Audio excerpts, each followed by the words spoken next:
11 novembre. Voilà, on est aujourd'hui le 11 novembre.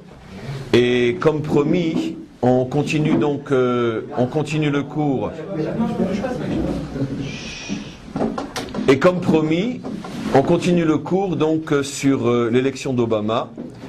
Et forcément, on doit rattacher le cours d'aujourd'hui au cours de la semaine dernière. Alors, vous vous rappelez que on était parti donc sur le principe connu dans le Talmud, comme quoi les noms, même portés par des non-juifs et même portés par toutes choses dans ce monde, ont un sens très profond. Les noms ne sont jamais donnés par hasard, et en particulier lorsqu'il s'agit du nom d'un dirigeant, et à plus forte raison du nom du dirigeant de la superpuissance de notre génération, de notre époque. Il est clair que tout est, on peut dire, l'expression de la providence, et comme le faisait déjà il y a fort longtemps Rabbi Meir dans le Talmud, c'est lui qui nous a enseigné que on est Doresh Shemot, que l'on peut donc effectivement essayer de comprendre à qui on a affaire grâce au nom. Alors on avait écrit le nom Obama tel qu'il s'écrit en hébreu, je le refais ici.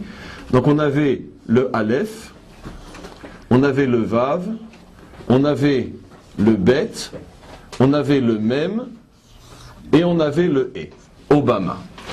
Alors, ce que je ne vous ai pas dit la dernière fois, c'est qu'en vérité, bon, c'est une convention purement israélienne d'écrire le nom Obama comme ça, puisqu'effectivement, comme il s'agit d'un nom non juif, donc forcément, il n'a pas une écriture connue dans la Torah, dans la langue hébraïque. Mais on a l'habitude de remplacer chaque lettre par son équivalent, donc en hébreu.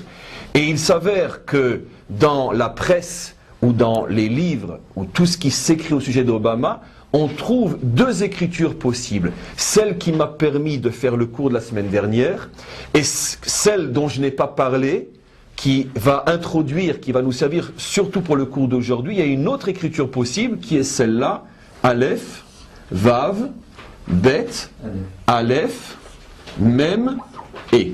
Ce qui a été rajouté, c'est le Aleph. Il est vrai que cette écriture-là est un petit peu plus étonnante que la première, dans la mesure où la première, elle est typiquement, on pourrait dire, hébraïque, la deuxième, elle a une consonance araméenne. Parce qu'il n'y a pas de mots, on pourrait dire, en hébreu, qui peuvent s'écrire avec deux aleph de cette manière-là. Mais comme de toute façon il s'agit d'un nom qui est un nom loasi, un nom non juif au départ, on peut très bien l'écrire sous sa forme, on pourrait dire, araméenne, qui montre qu'il s'agit en vérité d'un nom qui au départ est emprunté dans une langue qui est non juive. En tous les cas, il y a des milliers de textes en hébreu qui présentent Obama écrit de cette manière et qui le présentent écrit de cette manière-là. Alors pour l'instant, on va se servir toujours de la première manière pour faire un tout petit résumé de ce qui a été dit la semaine dernière.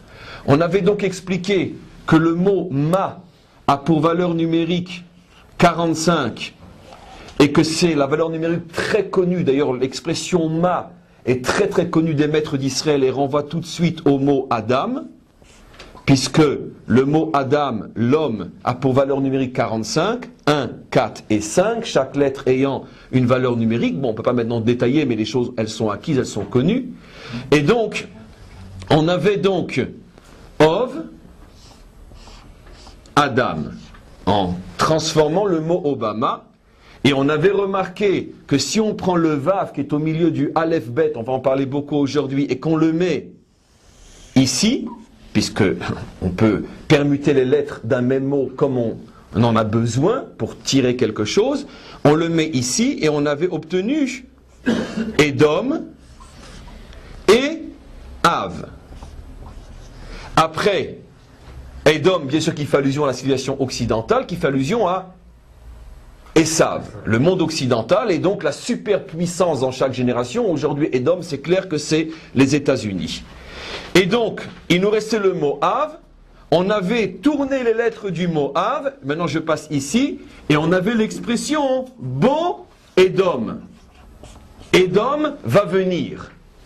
Et pour nous, Edom va venir, pour nous qui étudions la Torah et qui sommes, on pourrait dire, imprégnés de tradition juive, dès qu'on entend l'expression Bo Edom, à quoi on pense? À la guerre de Gog et Magog, puisqu'on sait que les prophètes ont prévu que juste avant la délivrance finale du peuple juif et à travers lui de toutes les nations. Édom, l'Occident, mais on va voir aujourd'hui accompagné dans un premier temps de l'islam, mais en tout cas c'est une initiative qui vient de Édom, Beau Édom, puisque Gog, comme on va le voir, est un roi super puissant, un roi de Édom, un roi occidental, c'est lui qui va s'associer à Ishmaël et venir jusqu'aux portes de Jérusalem. Donc on a Beau Édom.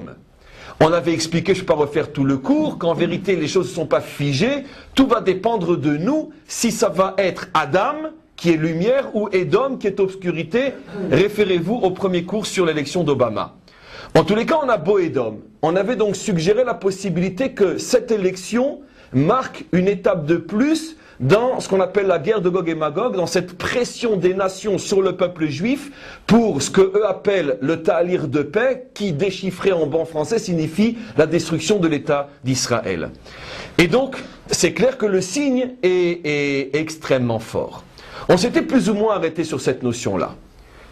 Le cours a été donné jeudi soir, jeudi matin. Nachon. Samedi soir, Motzei Shabbat, ce Motzei Shabbat, je suis appelé par un ami qui me demande de venir chez lui.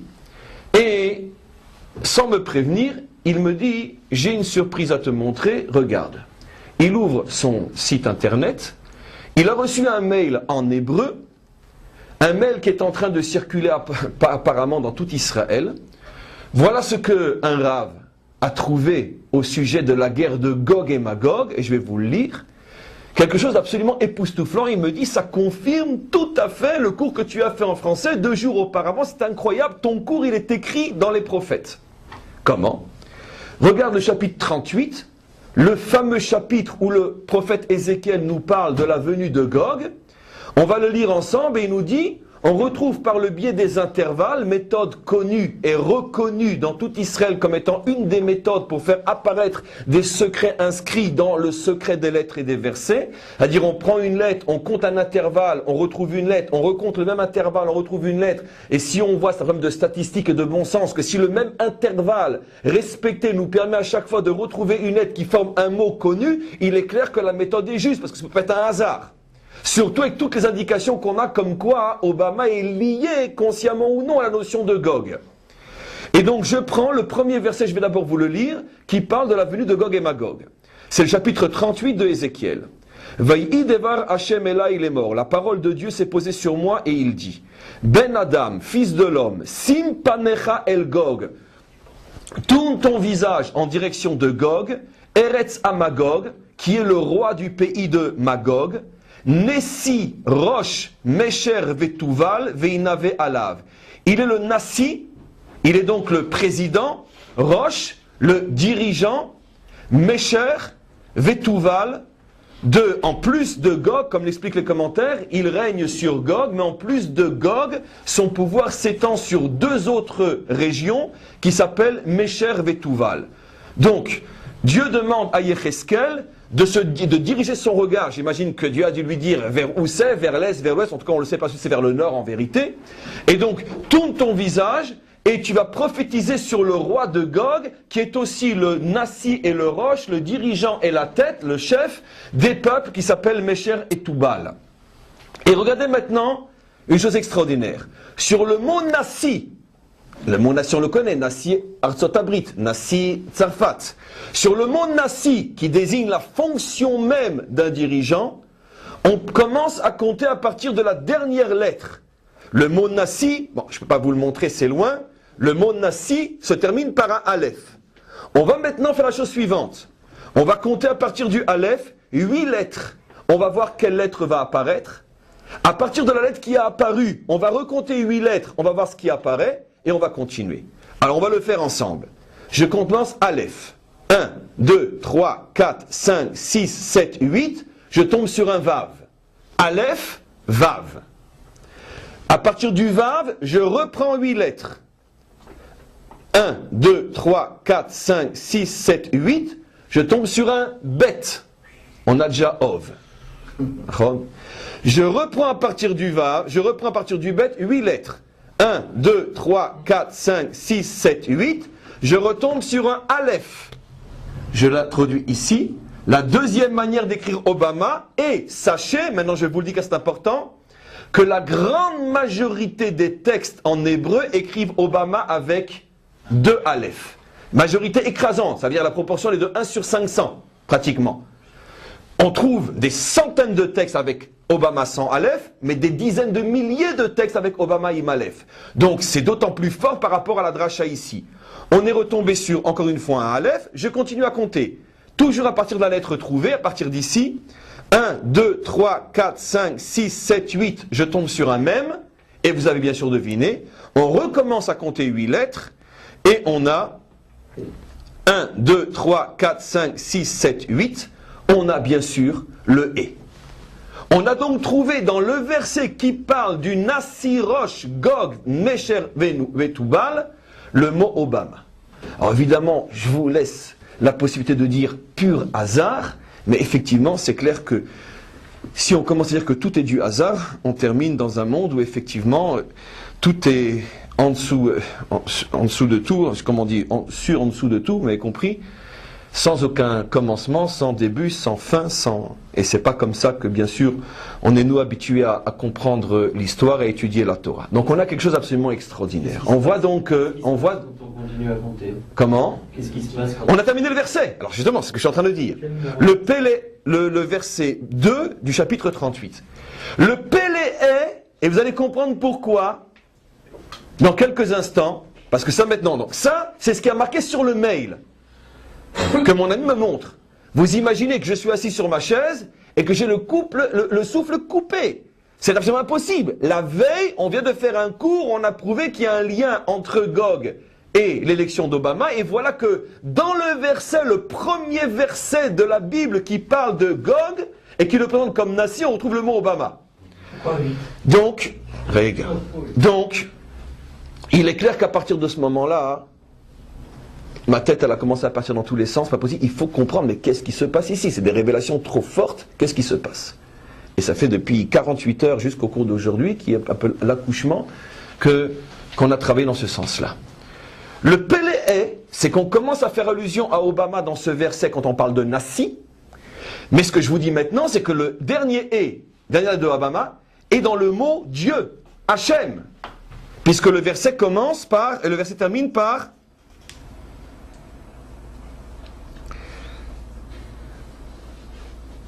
Ve'omarta, pardon, Ko Omar Adonai Elohim. Après, dans le verset Gimel, on dit Ko Amar.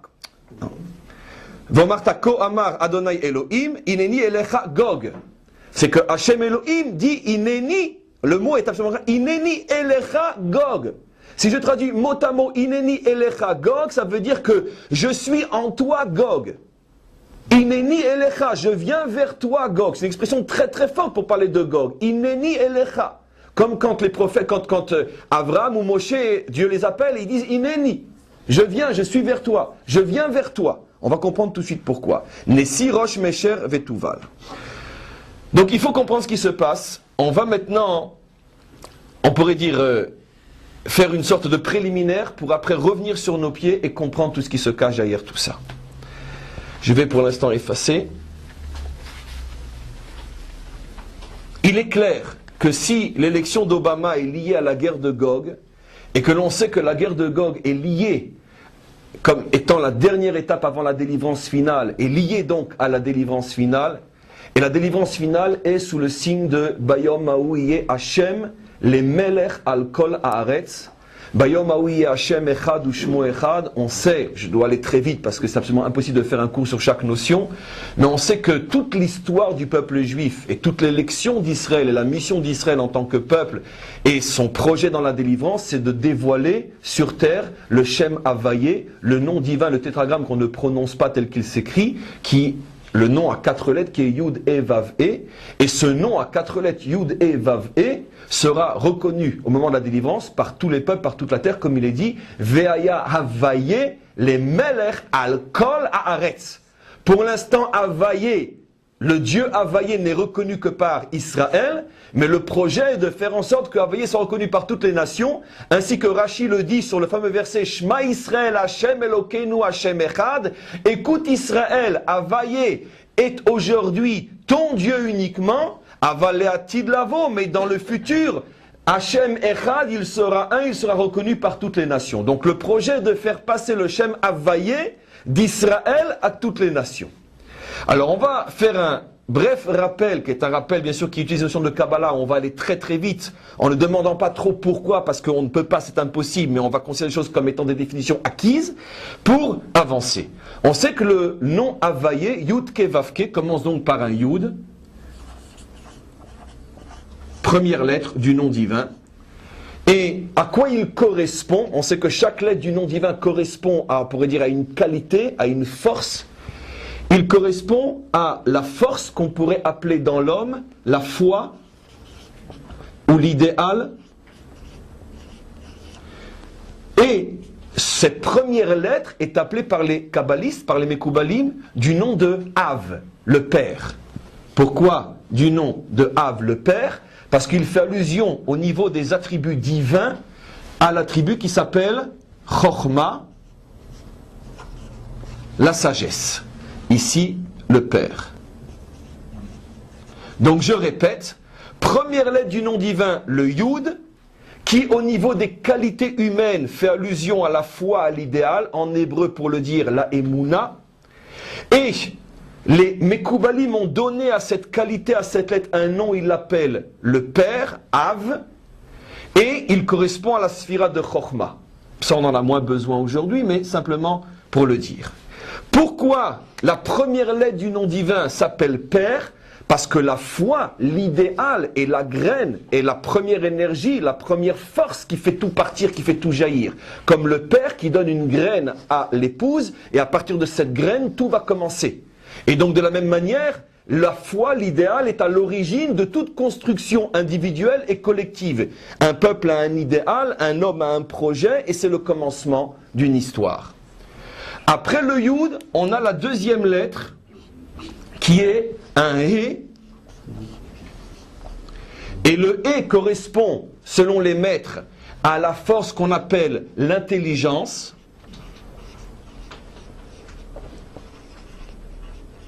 Et est appelé par les maîtres d'Israël la mère.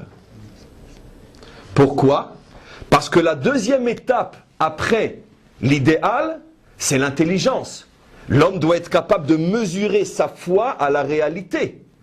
Et donc la bina, bien sûr, vous me le rappelez, la bina, la deuxième des qualités divines, est la force qui va me permettre de mettre à la même mesure mon idéal et l'intelligence, c'est-à-dire le respect du monde, le respect de la réalité. Je ne peux pas vouloir l'impossible, on pourrait dire sur le compte du monde. Si le monde accepte et si le monde avance avec l'impossible, oui, comme par exemple l'élection d'Obama, qui était une foi impossible, et le monde a suivi cette foi impossible. Et cette foi impossible est arrivée à son but sans écraser le monde. Ce qui prouve qu'il y a effectivement dans cette élection une sorte d'union sacrée entre le Yud et le He, la foi et l'intelligence. Un homme qui était dans une situation absolument impossible, qui remporte un pari impossible, sans un coup de feu, sans pression, sans chantage, et qui entraîne avec lui un peuple tout entier. Il y a donc un déploiement d'intelligence inimaginable. Il y a donc une union entre la foi et l'intelligence. Après, la troisième lettre du nom divin est un Vav. Le Vav fait allusion, d'après nos maîtres, au monde des qualités, parce que tu as un idéal, tu as l'intelligence de le réaliser. Faut-il encore avoir les forces morales de te battre pour lui? De toutes les forces morales qui sont dans l'homme, on sait qu'il y en a 6, ce n'est pas le sujet du cours aujourd'hui. Celle qui les représente plus s'appelle le Yesod, qui d'ailleurs a pour valeur numérique Vav, 6. Et le Yesod, sa traduction, c'est la détermination ou la volonté. Un homme déterminé comme les fondations qui soutiennent tout et qui font que la maison ne s'écroule pas. Le mot Yesod veut dire fondation. La qualité qui fonde l'homme, c'est la détermination, la volonté. Rien ne le fait s'écrouler. On peut imaginer toutes les tempêtes et les cyclones qui ont soufflé sur un parcours comme le sien, et il est resté stable jusqu'à arriver au but. Donc on parle de quelqu'un qui a en lui une détermination absolument inimaginable. Et donc, c'est le Vav qui est la détermination, détermination, et qui est appelé dans la Torah, par les maîtres de la Kabbalah, le Fils. On a donc le Père, la Mère et le Fils. Et enfin, la dernière lettre du nom divin est un E, qui correspond, d'après les maîtres de la Kabbalah, à la royauté, la Malchut, c'est-à-dire le pouvoir, et qui est appelée la fille. Donc, voilà à quoi font allusion, on pourrait dire la famille sainte, un père, une mère, un fils et une fille, qui correspondent dans la structure humaine, un homme qui a une foi, c'est son père spirituel, un homme qui est intelligent, c'est sa mère spirituelle, un homme qui est déterminé, c'est son fils spirituel, et un homme qui arrive au pouvoir, c'est-à-dire à la réalisation de ce pourquoi il s'est battu, à la malchut, à la royauté, c'est la dimension fille spirituelle qu'il y a dans l'homme. Pourquoi l'intelligence et le pouvoir sont féminins? Pourquoi la foi et la détermination sont masculins? C'est le sujet de millions de cours, c'est pas notre sujet aujourd'hui. Prenez-le comme un acquis. Certains d'entre vous savent pourquoi, on en a déjà suffisamment parlé. Mais pour l'instant, c'est un acquis. Il y a donc deux dimensions dans la construction, on pourrait dire, spirituelle du monde. Une dimension masculine, foi et détermination. Une dimension féminine, intelligence et pouvoir. Alors, on comprend donc que si tout le projet d'Israël est de dévoiler le nom divin, c'est-à-dire que tout le projet d'Israël est de dévoiler dans le monde la vraie foi, la véritable intelligence, la véritable détermination, c'est-à-dire ce pourquoi ça vaut vraiment la peine de se battre, et le véritable pouvoir qui est Bayomahu Hashem le Melech al kol haaretz. Le pouvoir, la royauté de Dieu et son représentant sur terre. Ça, c'est le projet divin. Il est clair que si c'est ce qui va se révéler au moment de la délivrance, on comprend que toute la période de l'exil, c'est une tentative de la part des nations d'empêcher le dévoilement que propose Israël afin de le remplacer par un dévoilement que eux proposent. C'est-à-dire que, au regard de notre tradition, la lutte entre le bien et le mal n'est pas la lutte entre deux projets complètement différents, mais, comme je l'ai souvent expliqué dans les cours, en vérité, la lutte pour arriver à la même chose, mais la lutte, c'est de savoir qui c'est qui va y arriver. C'est-à-dire que les nations, elles aussi, veulent arriver au projet Yud et Vav He, mais à leur manière, sans tenir compte d'Israël, et sans tenir compte surtout de la Torah. Et c'est donc parce que Israël prétend, grâce à la Torah, arriver au Havaïe selon, on pourrait dire, ses directives à lui, celles d'Israël, dans chaque génération, il y aura un peuple ou des peuples qui vont s'opposer à Israël, vont vouloir le faire disparaître afin de le remplacer, de prendre sa place, le nouvel Israël, afin de prendre sa place et dire, voilà, c'est nous maintenant qui allons proposer le Shem Havaïe. Gog est, dans la tradition d'Israël, le symbole parfait de celui qui, juste avant la délivrance, lorsqu'il va voir que ça y est, le Ham Israël est sur le point de dévoiler le Shem Havaïe, la vraie foi, la vraie intelligence, etc., Gog va venir et va essayer de faire disparaître Israël, de le remplacer par son propre modèle. Et comment il va y arriver? Sur ce chapitre 38, on ne va pas le lire ensemble car ce serait trop long et fastidieux. Sur ce chapitre 38, le Malbim, un commentaire qui a été écrit par un maître, un grand maître qui vivait à l'époque en Allemagne il y a plus de 150 ans, donc qu'on ne peut pas soupçonner de vouloir récupérer les événements actuels.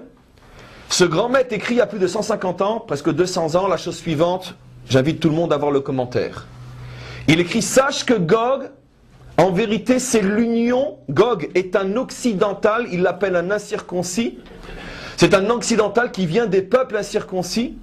Il s'unira à Ishmaël et ensemble, et il le dit clairement, le monde chrétien et le monde musulman, l'islam plutôt, viendront ensemble dans un commun effort pour détruire Israël, pour détruire les Juifs qui se trouvent en Israël, eux qui sont revenus après un long exil, rescapés de l'épée, rescapés du feu et rescapés des cendres, c'est marqué clairement, d'où il a eu des prophéties pareilles, j'en sais rien.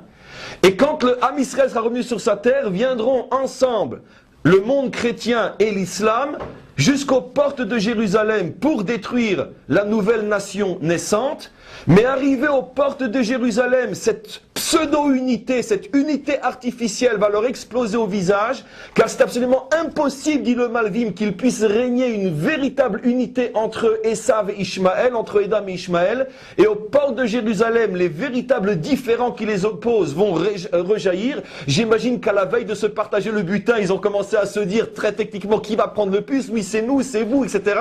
Et ils vont d'une certaine manière s'entretuer à nos portes, et c'est comme ça qu'Israël va être sauvé et que la délivrance va jaillir. Si on essaye de comprendre pourquoi le Malbim explique qu'il y a une union entre Édom et Ishmaël, parce que comme on vient de l'expliquer, Gog essaye de remplacer Israël, essaye de proposer un autre Shem Havaïe. Et donc une autre foi, une autre intelligence, une autre détermination et un autre pouvoir. Aujourd'hui, les seuls peuples, les seules civilisations qui peuvent en s'unissant apporter les 4 dimensions sont Édom et Ishmaël. Pourquoi? Ishmaël va apporter la dimension de la foi. Ishmaël, aujourd'hui, plus que n'importe quel autre peuple, en tout cas d'une manière visible, est aujourd'hui le peuple de la foi. Cette foi au nom de laquelle on fait tout ce qu'on fait. Le Yud va être représenté par Ishmaël. Mais seulement cette foi, quand elle est livrée à elle-même, elle détruit tout. C'est les kamikazes qui font tout sauter. Allah Akbar. Cette foi, pour pouvoir, on pourrait dire, s'imposer ou tenter de s'imposer, a besoin de s'unir à l'intelligence. L'intelligence, bien sûr, se trouve chez Édom. Édom, c'est la civilisation de l'intelligence, la civilisation des ordinateurs, des fusées, tout ce que vous voulez. Et donc, on peut dire cette union entre la foi et l'intelligence va permettre l'union entre le Yud et le Hé. Mais seulement ça ne suffit pas. On a besoin aussi d'une détermination énorme, parce qu'il s'agit de tous les peuples qui viennent ensemble, tous les peuples occidentaux et tous les peuples islamiques qui viennent ensemble jusqu'aux portes de Jérusalem. Il va falloir une détermination pour entraîner tous les peuples là-dedans. Cette détermination, bien sûr, va être donnée encore une fois par le côté masculin, qui est le côté d'Ishmaël. Pourquoi ? Parce qu'on le sait très bien, c'est les 2 qualités essentielles de l'islam qu'on a devant les yeux aujourd'hui, la foi et la détermination. Essayez d'arrêter un kamikaze qui vient se faire sauter, essayez de lui donner 1000 milliards de milliards et tout ce que vous voulez, la photo de sa fiancée, la photo de ses enfants, de sa mère, de son père, rien ne l'arrête. La détermination aujourd'hui est chez eux. Et enfin, il va falloir aussi le pouvoir. Le pouvoir, bien sûr, nous ramène encore une fois à l'aspect féminin qui est Édom. Édom va apporter les dimensions d'intelligence et de pouvoir. Édom est la civilisation de l'intelligence, la civilisation du pouvoir, c'est eux qui ont le pouvoir sur le monde entier, bien sûr on parle des États-Unis. Et les 2 dimensions qui manquaient à Édom, qui sont la foi, car le monde occidental n'a plus de foi, et il n'est plus déterminé dans rien, puisqu'il ne croit plus en rien. Ces 2 forces qui sont des forces religieuses vont être apportées par Ishmaël. On comprend donc maintenant pourquoi le Malbim révèle que forcément c'est l'Occident et l'Islam qui s'unissent jusqu'aux portes de Jérusalem, parce qu'il s'agit justement d'empêcher le dévoilement du Shem Havaïe proposé par Israël, afin de le remplacer par le Shem Havaïe remplacé par les nations.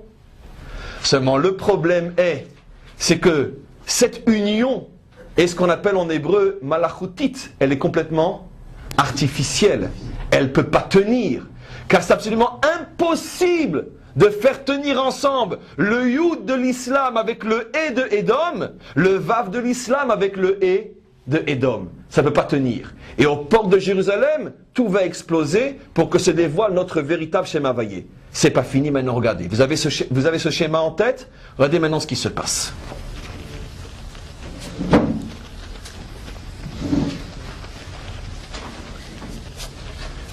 L'aspect peut-être le plus spectaculaire du cours, avec la Gematria qui nous a été rapportée. Oui. Dans le schéma que vous avez fait, il y avait Av, M. Rega, c'est l'aspect le plus spectaculaire du cours. Grâce à Dieu, j'ai de bons élèves, vous avez déjà deviné.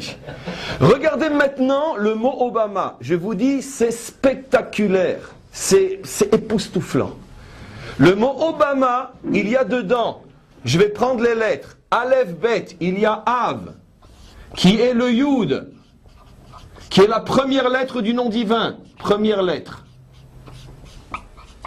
J'ai donc utilisé ces deux lettres-là. Il y a M, Aleph Mem. Il y a M. Il y a le He. Il y a la deuxième lettre du nom divin. Il y a le Vav, troisième lettre du nom divin. Et il y a le He, quatrième lettre du nom divin. Le nom de Dieu est dans Obama. C'est de la folie, mais c'est comme ça. Et il y a le He. Je répète, il y a le Av qui fait allusion au Yud, première lettre du nom divin. Il n'y a pas marqué le Yud, il y a marqué Av. Mais Av, j'ai expliqué, rappelez-vous le schéma d'avant. Av, c'est le nom que les Mekoubalim donnent à la première lettre du nom divin. Il y a M, la mère, c'est le nom de la deuxième lettre du nom divin. Il y a Vav, ça c'est en toutes lettres, et il y a E en toutes lettres.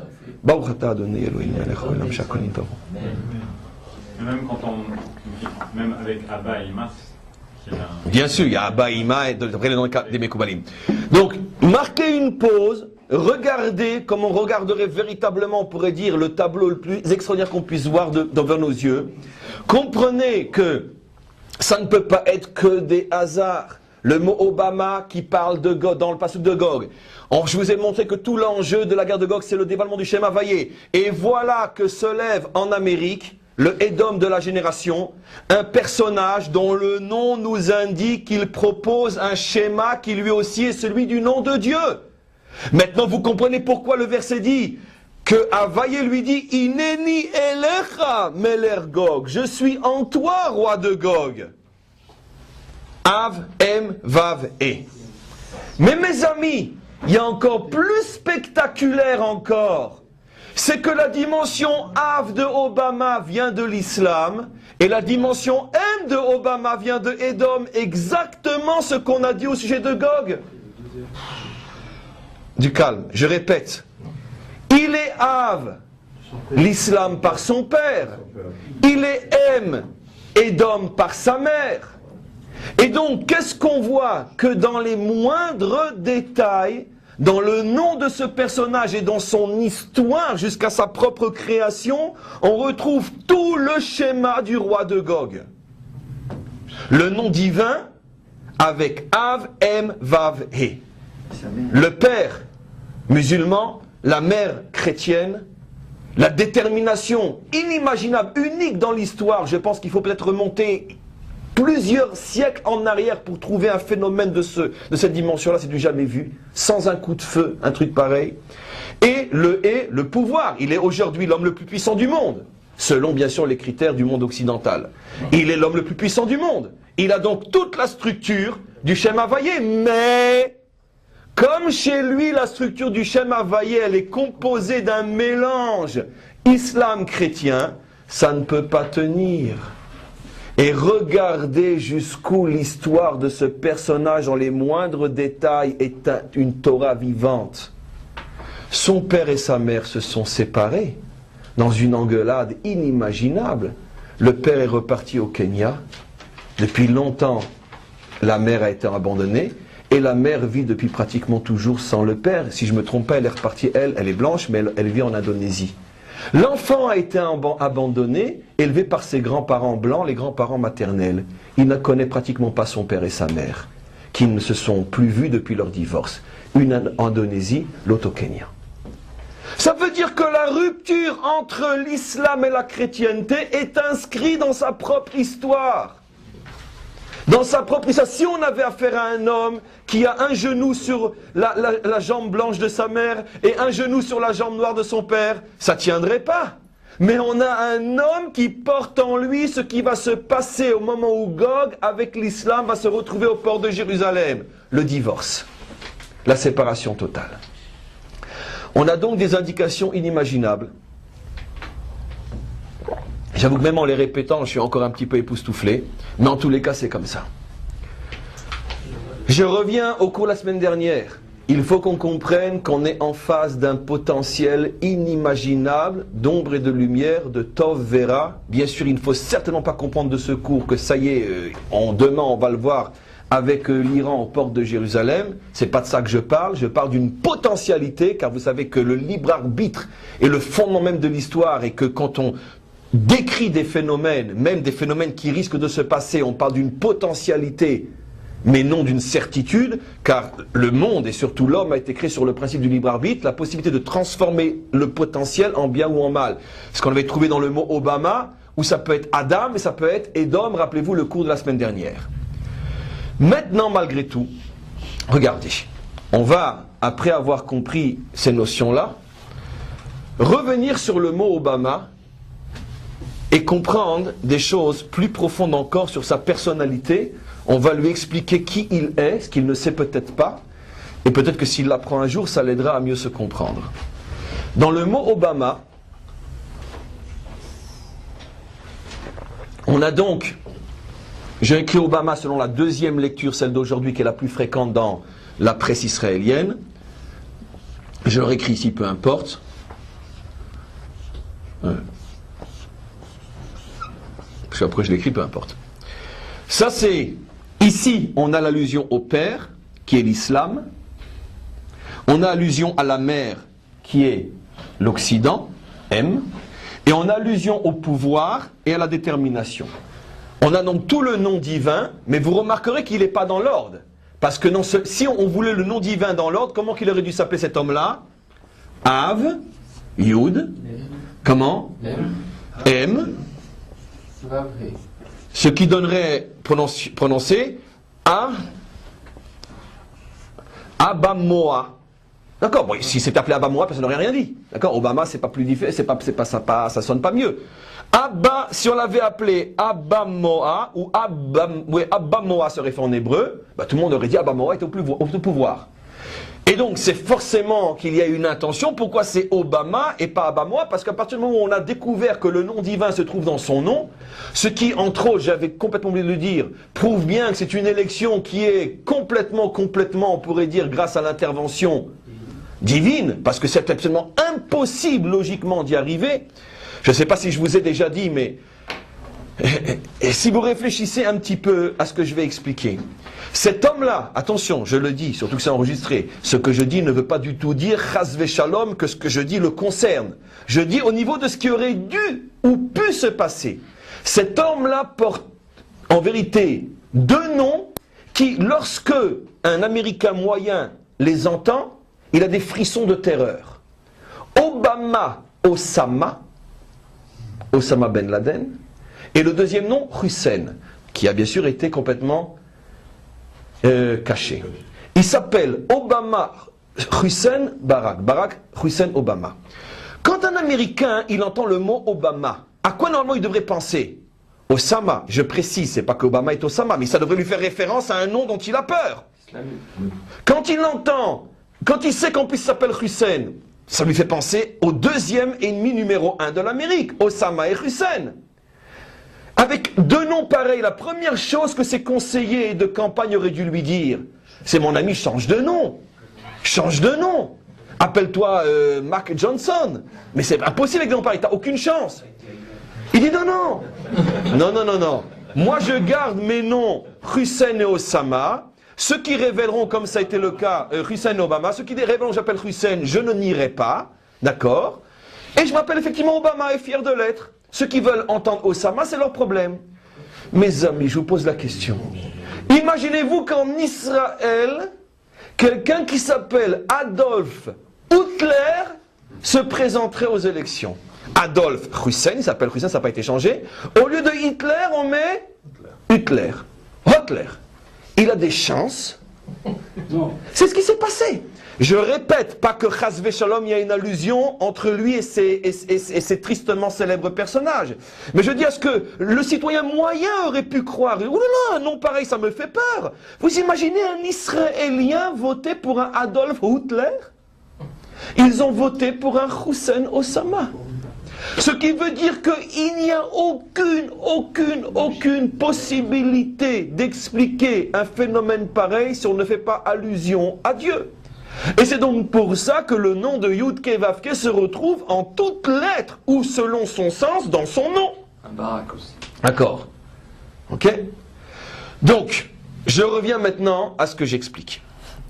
Regardez volontairement, puisque tout ça c'est voulu d'en haut, volontairement le nom de Dieu n'est pas écrit dans l'ordre, puisque ici c'est dans l'ordre, si on pourrait dire, la Bina est avant la Malchut, mais normalement là il devrait y avoir le Vav, et le Vav se trouve coincé à l'intérieur du Av. Quelle est l'allusion ici? Ça veut dire que la Torah est en train de nous révéler que si tu cherches à savoir quelle est la nature véritable, profonde d'Obama, cherche-la chez son père, cherche-la dans l'islam. Le Vav est coincé ici. Pourquoi je dis la nature véritable? Parce que le Vav est l'essence de l'homme. Le Vav, comme on le sait, a pour valeur numérique 6. Le Vav fait allusion au 6e jour de la création, jour où l'homme a été créé. C'est pour ça que Rosh Hashanah, c'est le 6e jour et non le premier, pour bien nous montrer que la Ma'out de l'homme, en français l'essence de l'homme, se trouve là où est son Vav. C'est-à-dire, l'homme n'est pas encore son idéal, car l'enfer est pavé de bonnes intentions. L'homme n'est pas encore son intelligence, car l'intelligence peut être mise au service de bêtises, etc. Il y a des génies sur le plan informatique qui consacrent leur vie à construire encore un petit jeu pour des enfants de 7-8 ans pour gagner un peu plus de millions de dollars. Ce qui veut dire donc un génie intellectuel qui investit dans des ch'touillottes, dans des bêtises. Donc un homme n'est pas encore un homme parce qu'il a de l'intelligence. Le pouvoir, je saute une étape, évidemment que ce n'est pas une preuve. Staline, Hitler, ce n'est pas encore une preuve de l'homme. La détermination, la volonté, le courage, ça c'est la véritable dimension humaine, c'est le Vav. Montre-moi ton courage, montre-moi ta détermination, montre-moi ta volonté, qui sont les qualités du Vav, et je te dirai qui tu es. C'est pour ça que le Vav est toujours le signe de la Ma'out humaine, et c'est pour ça que l'homme a été créé le jour Vav, pour dire que, c'est comme si Dieu nous disait, pour comprendre ce qu'est un homme, regardez sa volonté. Le Vav de Obama est coincé dans le Aleph Bet, comme pour nous dire, eh ben oui, c'est un homme qui a une volonté de faire. Peut-être l'homme le plus volontaire de la planète, avec un père qui est islamique ou qui est musulman, ça ne pouvait pas être autrement, puisqu'on vient d'expliquer justement que quoi ? Que la force de la volonté, la détermination et le courage, d'une certaine manière, dans notre génération, est incarné par l'islam. Le courage de se faire sauter, c'est une chose inimaginable. Dans la folie, dans la malédiction, dans l'impureté, dans tout ce que vous voulez, mais c'est du courage en exil. Exil dans toute l'impureté, mais c'est du courage, malgré tout. Et donc, on a ce problème-là. Et comme on a ce problème-là, c'est pour ça que le potentiel est très dangereux pour nous. Est-ce que ça va être Adam ou ça va être Édom? Est-ce que ça va être Gog ou ça va pas être Gog? La Torah nous met en garde, attention, dans la mesure où son Vav, c'est-à-dire la qualité essentielle qui donne à l'homme sa puissance, elle s'enracine au milieu du Père, on risque d'avoir devant nous cette détermination qui va s'incarner dans Gog. Et effectivement, on peut le retrouver d'une manière spectaculaire aussi. Et regardez. On va écrire, comme la Torah l'explique, Og et Magog, l'un à côté de l'autre. On va faire un peu de calcul. Gog et Magog. On va les écrire l'un à côté de l'autre. Et on va faire un petit peu de calcul pas difficile pour nous. Mais vous me suivez pour ne pas perdre. Gog et Magog sont finalement les deux noms de ce dirigeant, Gog, Migog, Gog et Magog, Gog, Migog, pas Gog et Magog, enfin en hébreu c'est Gog, Migog, comme à chaque fois c'est dans le texte. C'est l'expression utilisée dans la Torah. On va appliquer une méthode utilisée aussi par les Mekoubalim qui est de retrouver un mot à l'intérieur d'un mot pour voir si on arrive à quelque chose, en se servant du principe des valeurs numériques et en mettant de côté, on va faire des soustractions, si vous voulez, des soustractions au niveau des guématriotes, en mettant de côté ce qui reste, qu'on n'a pas pris, et en l'additionnant après. Un simple calcul qu'on a tous fait en classe, sauf que vous le faites peut-être pour la première fois avec des lettres hébraïques. Je suis intéressé, moi, à retrouver dans Gog et Magog le mot Obama. J'ai le droit. puisque j'ai prouvé tous les liens qui existaient entre Gog et Magog et Obama. Si je n'avais pas déjà consacré pratiquement 2 heures de cours à cela, vous me direz, mais pour qui il se prend? Mais on a déjà prouvé que c'est clair qu'il y a un lien entre eux. Et peut-être, bon, on va chercher Obama dans cette expression et on va voir ce qui sort. Alors, le guimel, je vais le transformer en aleph, puisque je vais écrire Obama. Et donc, automatiquement, si de 3, j'ai pris 1, il va me rester ici un bet. Ok? 3 moins 1, 2. Le vav, je le prends tel quel, puisque j'ai besoin d'un vav dans Obama. D'accord? Le guimel, qu'est-ce que je fais avec le guimel? Je fais un bet. Et donc, il va me rester aleph. Ok? Donc, en extrayant ov de Gog, il me reste 2 lettres dont la valeur numérique c'est 3. Bet et aleph. C'est facile, il n'y a rien de compliqué. Je continue. Ah, le même, j'en ai besoin tel qu'il est. Ok? Il est mal placé. Comment? Non. Regarde. Le même, j'en ai besoin tel qu'il est. Mais non, je ne le compte pas pour l'instant, ça. Puisque je déduis, je fais tomber Obama. J'écris maintenant Obama d'après la première lecture, celle du premier cours. Vous allez comprendre pourquoi, après je vais expliquer pourquoi. On va retrouver Obama comme ça, j'ai oublié de vous le dire, puisque le premier cours c'était sur Obama comme ça, le deuxième cours aujourd'hui sur Obama avec un aleph, les 2 lectures sont attestées par les écrivains israéliens. Je descends le même. Donc là je soustrais rien, puisque je descends entièrement la lettre, ok? Là, qu'est-ce que j'ai besoin maintenant? Qu'est-ce qui me reste? Un et.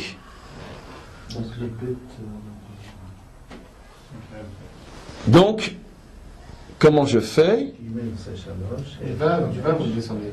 Vous laissez le guimel et... Non, pardon. Écoutez-moi bien. Ici, écoutez-moi bien. Comment je vais arriver à mon et ici? J'ai Obam. Il me manque le et. Comment je vais arriver à mon et ici? Comment je le construis? Je ne l'ai pas en haut. Ici, je ne peux plus rien prendre, j'ai tout utilisé. J'ai fait descendre les lettres et j'ai laissé les lettres en haut. Comment je vais faire descendre? Je fais comme ça. Je suis ici, ok? Ici. Si par exemple, mon vav, je le transforme en et, il va me rester combien ici? 1. Ok? Il va me rester 1. Aleph, pardon, qui a pour valeur numérique 1. Et donc, qu'est-ce qui me reste finalement comme lettre que je n'ai pas utilisée pour trouver Obama? Il me reste 2 guimels qui ont pour valeur numérique 6. Il me reste un aleph, égale 1, Rega. Je suis donc à 7. Il me reste un aleph. Ça fait encore 1. Je suis à 8. Et il me reste un bet. Ça fait 10. Qui est 10. Il me reste un bet. Qui est 10. Vous avez compris comment j'ai fait? Je recommence. Qui est 2.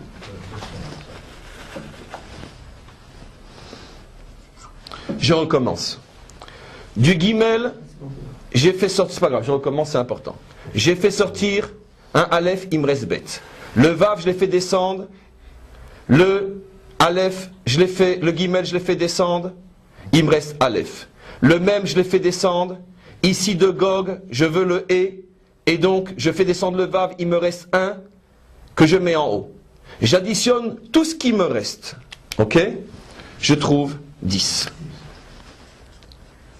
C'est comme si j'écrivais maintenant Obama plus 10.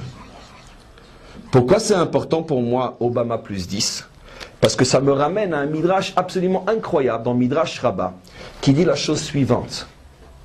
9 dirigeants sont venus se battre contre le peuple juif pour le détruire. On cite Nebuchadnezzar, on cite Sancheriv, on cite Titus, on en cite encore combien d'autres. Mais ce qui nous intéresse, nous, c'est qu'on dit que le 10e sera Gog. Le 10e sera Gog. Nos maîtres disent, 9 famines se sont abattues sur Israël, sur le monde, jusqu'à la 10e famine qui s'abattra au moment de la guerre de Gog et Magog. 9 shirot ont été chantés par Israël lorsque les 9 premiers tyrans sont venus et ils ont été délivrés. Un d'entre eux, c'est la fameuse shira de Barak et Déborah. Mais la 10e, celle à laquelle fait allusion Moshe quand il dit Az Yashir Moshe. Chazal demande pourquoi ça va marquer Az Shar Moshe. Pourquoi Az Yashir? On aurait dû dire et Moshe chanta. Pourquoi on dit et Moshe chantera? On y en a un Yud au début. Yashir.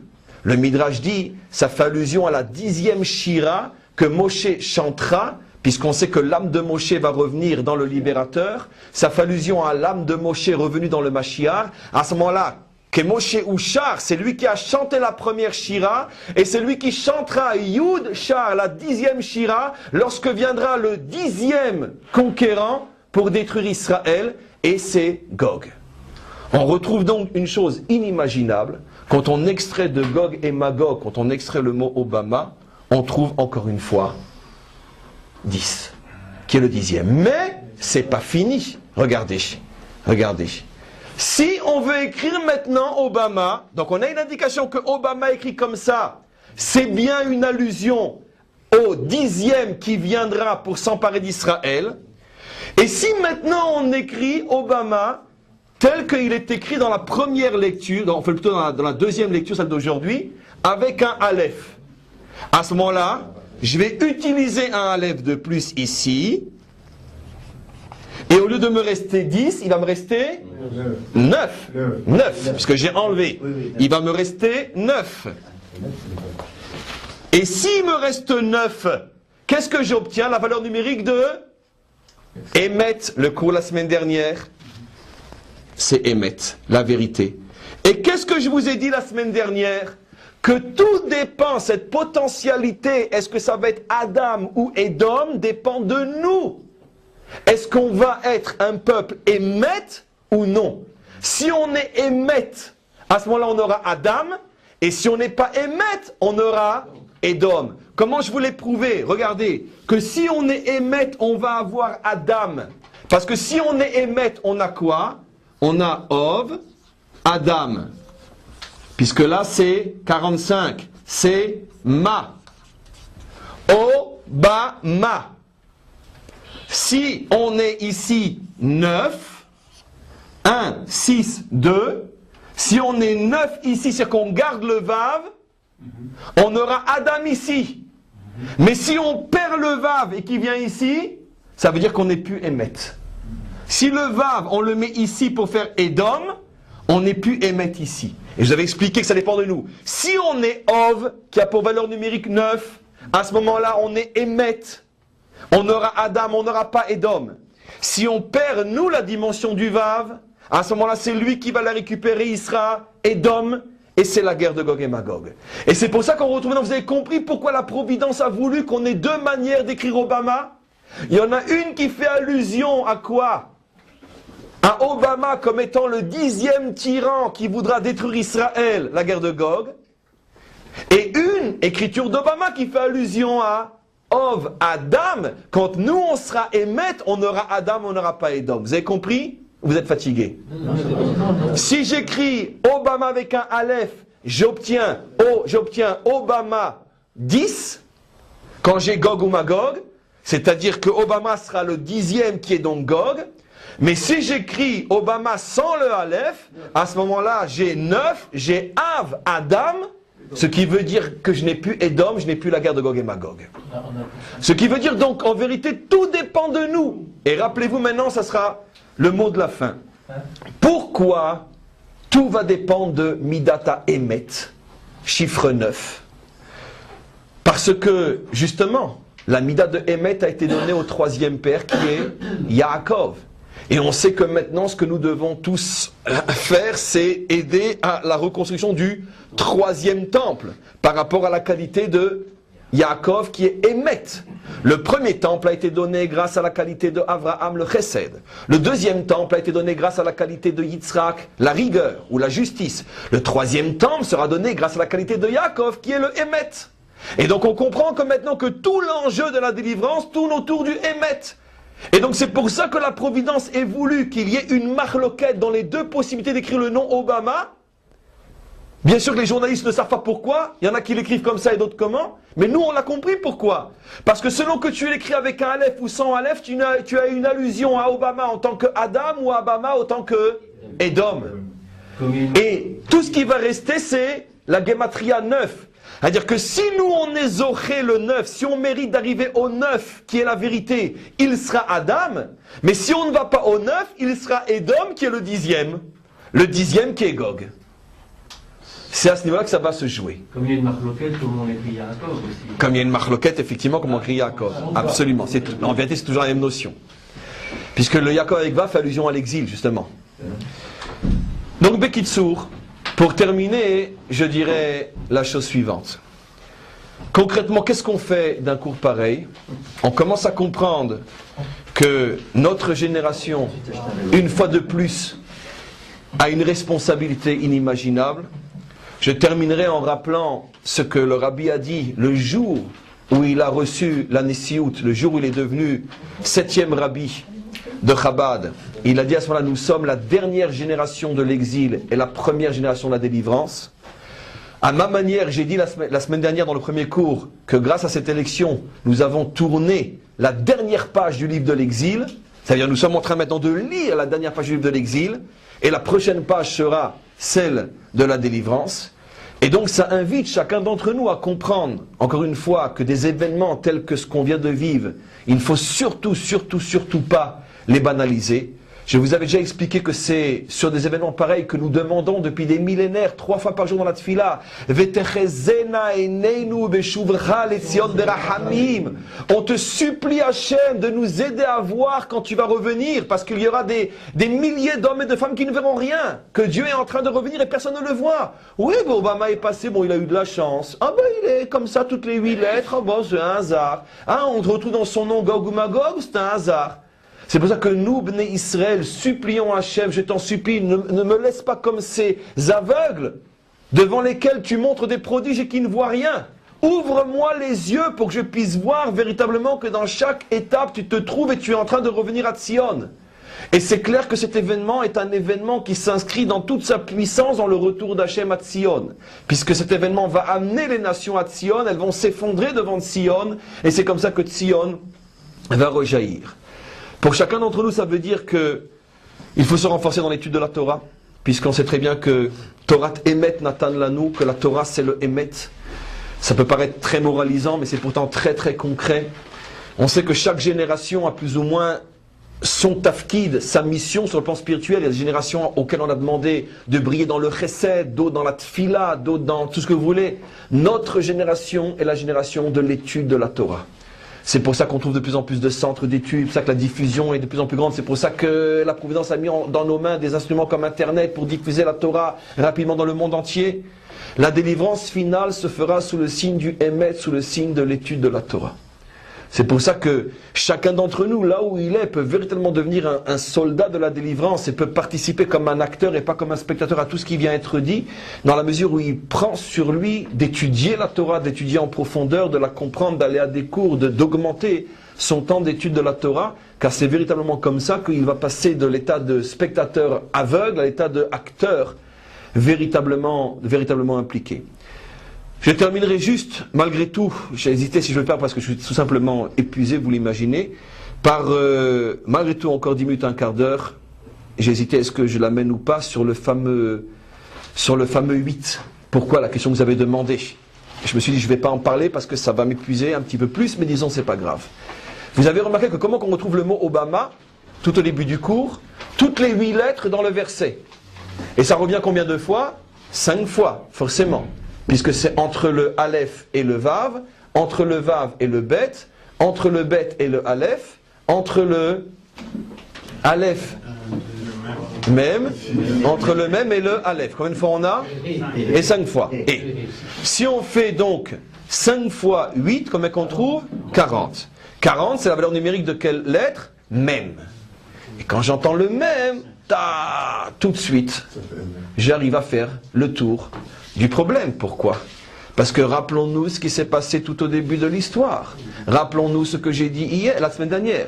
J'ai dit hier qu'avec l'élection d'Obama, la malédiction qui pesait, selon la tradition biblique, sur les descendants de Ham a cessé. C'est-à-dire que le monde est sorti de l'emprise de la malédiction, ça veut dire que maintenant la porte est ouverte à la délivrance. Vu d'une manière extrêmement positive, l'élection d'Obama est la preuve comme quoi le monde est sorti de sa malédiction. Pourquoi? Parce que lorsque la race blanche soumet la race noire, c'est une malédiction tant pour la race noire que pour la race blanche. Car c'est autant une malédiction d'être un agresseur qu'être une victime. Et c'est peut-être encore plus une malédiction pour le blanc de soumettre un noir que pour le noir d'être soumis à un blanc. Il est clair que, c'est pas moi qui le dis, c'est la première chose qu'il a dit lui-même. La réparation a été faite. Il a dit dans son langage, tout ce que vous nous avez fait, vous l'avez réparé en votant pour moi. Dit dans un langage plus biblique, cette malédiction qui pesait sur les descendants de Ham a cessé la semaine dernière. Et pour nous, ça nous permet de comprendre donc que le monde est maintenant mûr à la délivrance. Pourquoi? Puisque cette malédiction qui pesait n'est que le reflet de la malédiction qui pesait depuis la faute de Adam Arishon. Elle n'a fait que se déplacer. Elle était d'abord sur le serpent, après elle est tombée sur la terre, après, etc., etc. C'est-à-dire que c'est une malédiction qui est liée à la faute d'Adam Arishon, qui se déplace dans l'espace, dans le temps et dans l'humain. Et les descendants de Ham avaient capté cette malédiction sur le plan humain. Et voilà que cette élection, et il l'a parfaitement compris, signe la fin de la malédiction.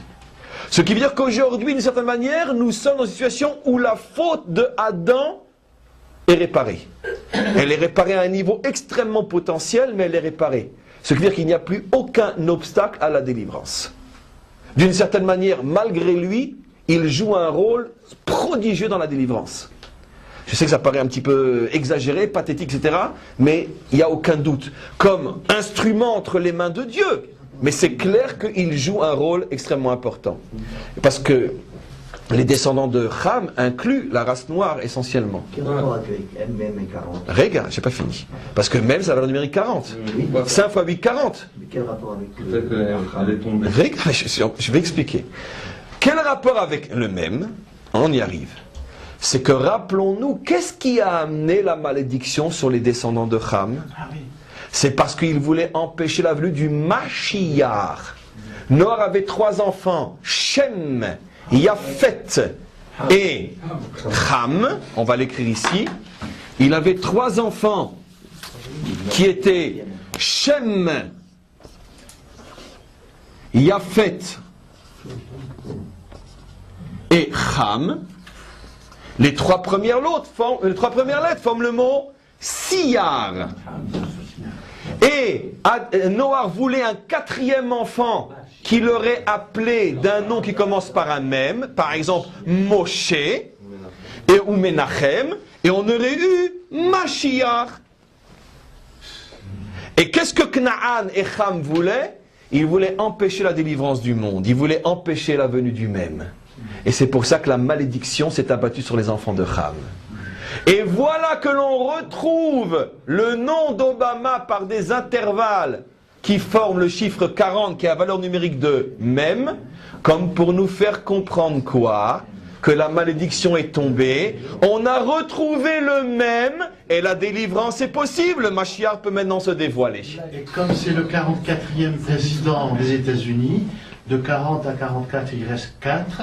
Donc on retrouve encore le Gog qu'il y a dans Obama pour nous dire je suis venu pour dévoiler le Yudke Vavke. Mais dans Pourquoi 44 avec le Gog? Parce que de 44 moins 40, il reste 4. Et où il y a 4, Gog? ce sont... Magog. Magog, oui. Non, 4, il reste 4. 4, ce sont les 4 lettres de Yudke Vavke. Ah, les 4 lettres du nom divin, Chazak. Donc le Gog qu'il y a dans Obama, il veut dévoiler, puisque on a Mais de toute façon, qu'il le veuille ou non, où ça se dévoilera par la force, ou ça se dévoilera par la paix, mais de toute façon, on est dans un événement qui précède le dévoilement du Shem Havayé. Comme c'est ça, Obama, il est 7 ans. Comment? Combien il y avait de présidents 7 ans. S'il l'idée. Non, mais- Encore une fois, tout ce que nous avons dit est du potentiel. Non, mais dans les 8 ans, ça va être l'un ou l'autre. Donc on va voir ça dans les 8 ans qui arrivent. Dans, Deux mandats. dans le ou les 2 mandats qui viennent, va s'amplifier plus que jamais la guerre de Gog. Seulement, c'est pas forcément une amplification sur le plan militaire, ça serait une amplification qu'on espère uniquement sur le plan politique, sur le plan économique, etc. Mais les pressions, peu importe le niveau de pression, les pressions vont commencer à amplifier maintenant. Je dirais juste malgré tout qu'il y a un signe pas très encourageant dès le départ de cette élection, je veux dire un signe, et contrairement à, excusez-moi l'expression, à tous les nigauds qui ont dit « Ah, c'est bien, le serviteur principal, comme ça qu'on va l'appeler, le serviteur principal d'Obama est un juif qui a flirté avec Israël », je dis « Bande de nigauds, vous êtes incapables de déchiffrer l'histoire, car en vérité, l'image est extrêmement impressionnante en symbole.